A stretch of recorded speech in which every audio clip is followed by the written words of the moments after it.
Hello and welcome back to your own channel Indian Defense Analysis, where we bring to you all the latest development happening in the defense sector.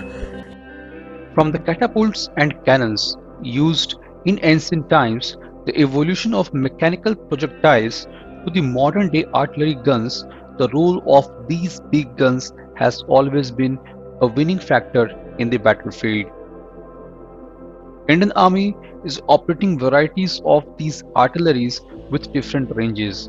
The Bofors, Dhanush and M777 light howitzers have a range of 30 kilometers. Vajra and ATAGS with high caliber artilleries have range of 36 and 40 kilometers respectively.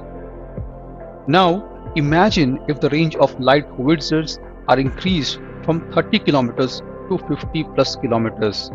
Vajra and ATAGS hitting a target at 68 and 78 kilometers respectively.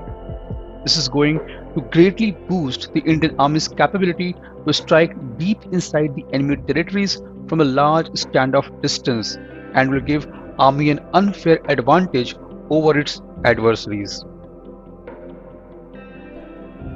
In the lights of the same, IIT Madras has started working on a project for long-range artilleries.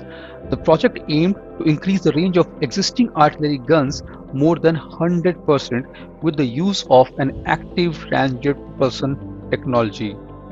Ramjet is another interesting propulsion technique as it uses engine's forward motion to compress incoming air. However, it does not operate at speed zero and needs propulsion to achieve the desired speed. Even BrahMos uses this propulsion technique to maintain its supersonic cruise speed.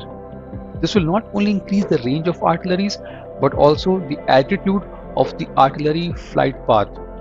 However, at longer ranges, there is need of precision guided system as with the increased range, the dispersion of shell also increases. IIT Madras is also working on developing the precision guided kits for such extended range artilleries.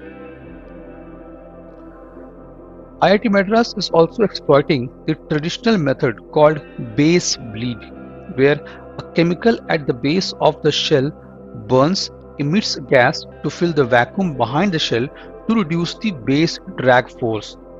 The base bleed enables an increase of range by 10 to 20%. However, in order to double the range, IIT Madras is using ramjet propulsion technology through indigenously developed fuel and air intake at the front that helps the shell travel faster, thus enabling it to reach double the range.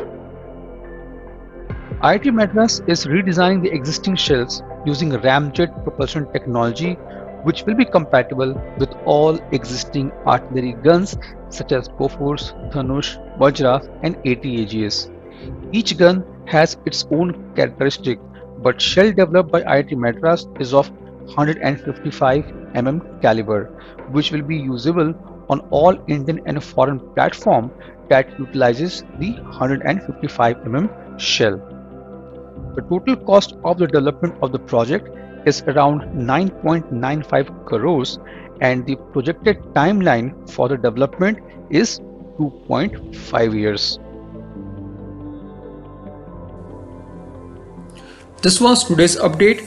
Please let us know what is your views about these in comment section. Feel free to post your comments and suggestions about any topic related to defense sector on which you want to hear from us. With this, I would like to say goodbye and Jai Hind friends. Please like and subscribe our video if you have not done already. We will be soon back with more interesting and amazing development happening in defense sector.